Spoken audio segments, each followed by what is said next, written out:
parang may paraan ng UAE para makaiwas sa bagong banta ng Iran. Matapos silang atakihin ng halos 3,000 pag-atake ng Iran gamit ang misail at drone sa simula ng bigmaan, hindi na tinarget ang Emirates sa bagong sagupaan kahit tinamaan ng Iran ang Bahrain, Kuwait, Qatar, Oman, Saudi Arabia at Jordan. Iniulat na maingat na muling binubuksan ng Abu Dhabi ang diplomatikong at ekonomikong ugnayan sa Tehran habang pinalalakas ng UAE ang depensa nila kasamang Israel at US. Talagang maselang pagbabalanse ang ginagawa ng Emirates. Kasama ko pa rin sina Malik at Yakov dito sa studio. Paano muling binubuo ng UAE ang ugnayan sa Tehran habang lumalapit din ito sa Israel at Estados Unidos at ipinapahayag ang mga ugnayang iyon? Paano nila nababalance ang masilang sitwasyong ito? Sa palagay ko, matapos ang 5 buwang digmaan, napagtanto ng mga Emirati na kailangang makipag-ugnayan sa Iran dahil nakita nilang ang mga Israeli at Amerikano, lalo na ang mga Amerikano, ang nagpatigil ng digmaan at nagpasimula ng negosasyon. Habang ang Iran ay meron pa ring mga misail, meron pa ring mga drone, at kailangan nila itong pagbabalik sa normal na buhay sa Dubai kung saan ang mga negosyante at mga executive at syempre mga influencer mula sa buong rehiyon ay pumupunta sa Dubai at ginagawa nila itong sentro ng negosyo na gusto nila. At matagal na nilang pinang-arap yon dun sa loob ng mga dekada. Ito ang nagtulak sa kanila ngayon na muling buhayin ang ugnayan.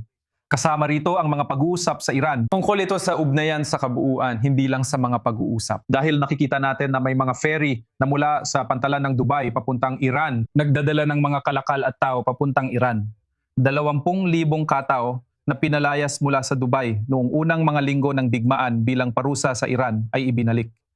Sa totoo lang, pinag-uusapan natin dito ay mga manggagawa. Pinag-uusapan natin ang mga taong naging kapakipakinabang sa rehimeng Iranian na ngayon ay bumalik na sa UAE. At ayon sa isang opisyal na Emirati na nagsabi ngayong araw na ang digmaang ito ay naging reality check para sa lahat. Ang pagiging agresibo ay unang yugto ng digmaan. Pagkatapos ay ipinakita namin ang pagiging practical. Hindi kami natatali sa isang desisyon, inaangkop namin ito. Ito ang sinasabi niya. Sa madaling salita, sinusubukan lang niyang bigyang katwiran kung bakit pagkatapos ng napakaraming missile, 500, 600 missile, siguro ay inilunsad laban sa UAE mula sa kanilang kapitbahay. Ngayon ay ibinabalik nila ang mga relasyong ito. Ito syempre para sa maraming Israeli at Amerikano ay talagang nakakabigo. Pero kailangan din nating ilagay ang sarili natin sa kalagayan ng mga Emirati. Dahil sinasabi nila na hindi na nagpapatuloy ang mga Amerikano. Hindi nila, alam mo na, tinatapos ang trabaho, sabihin na natin, sa isang banda at iniiwan nila ang rehiyon para harapin ang Iran na ito kasama ang rehimeng IRGC na namamayani na yon. Tuningang interesante ang pangyayaring ito, lalo na't mas tinamaan ng UAE kaysa iba, bansa sa rehiyon. Higit pa kaysa Israel. Kaysa Israel sa tindi ng digmaang ito. Yakov, mula nang matapos ang 40 araw ng digmaang ito, iba't ibang ulat ang nagsabing talagang gumanti ng putok ang UAE laban sa Iran. Wala pang opisyal na kumpirmasyon mula sa UAE. Dahil sa mga ulat na ito, posible kaya magbago ang isip na Iran sa pag-atake sa ibang estado sa Gulpo bukod sa UAE. Ngayong alam nilang gumagante ang UAE? Hindi ko alam kung magbabago nito ang isip nila, pero sa tingin ko, makikita ng mga namumuno sa Tehran na hindi madaling mapalayo ang mga bansa sa Gulpo mula sa Estados Unidos. Gusto nilang pagsisihan ng mga bansa sa Gulpo ang pagpayag sa mga base militar ng Amerika at pakikipagtulungan sa Israel. Sinusubukan nilang takutin at jipitin ang mga bansa ng GCC. Para mapalayo sila sa Estados Unidos at Israel, yun ang tunay na layunin ng missile attack.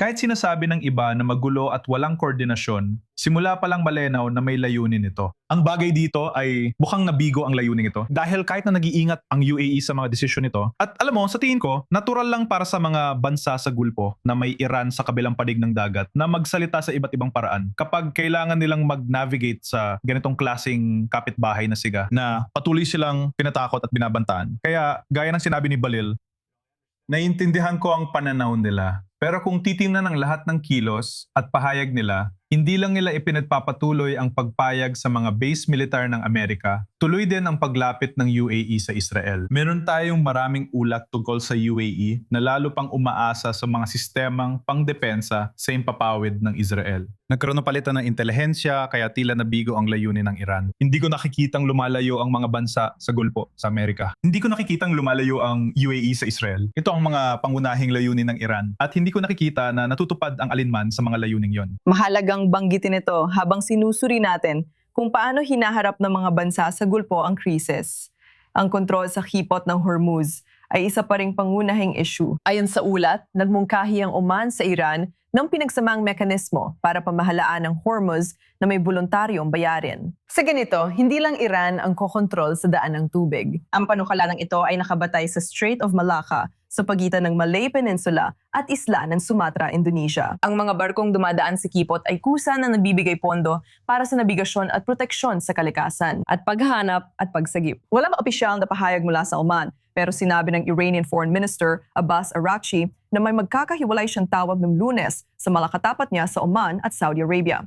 Makakasama natin ngayon ang dating US Ambassador sa Oman, Mark Sievers, na sumasama sa atin mula sa Abu Dhabi. Ambassador Sievers, masaya kaming makasama ka sa I-24 News. Ayon sa ulat, suportado na ang panukalang ito ng rehiyon. Anong benepisyo ng Oman sa pagsusulong ng ganitong mekanismo? Tulutan mo akong magbigay ng mabilis na komento tungkol sa naunang pag-uusap na narinig ko. Sige po. Hindi ko kukunin ng isang kwento lang sa Financial Times na napaka-interesante at maraming pinagkunan ng impormasyon. Pero hindi ko ito ituturing bilang tiyak na paglalarawan ng pulisya ng UAE.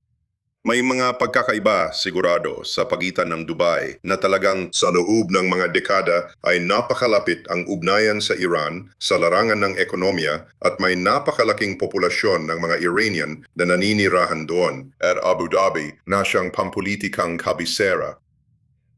At ang sabi sa akin ay talagang walang tiwala sa Iran. Hindi ibig sabihin na wala silang mga paraan para mag-usap at magkaroon ng ilang uri ng ugnayan.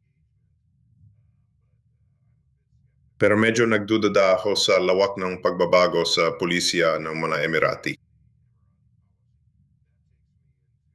Diyan papasok ang issue ng Oman. Tingnan mo, ang mga Omani at mga Iranian ay matagal lang nag-uusap tungkol sa magkatuwang na pamamahala ng kipot ng Hormuz, halos simula pa ng sigalot.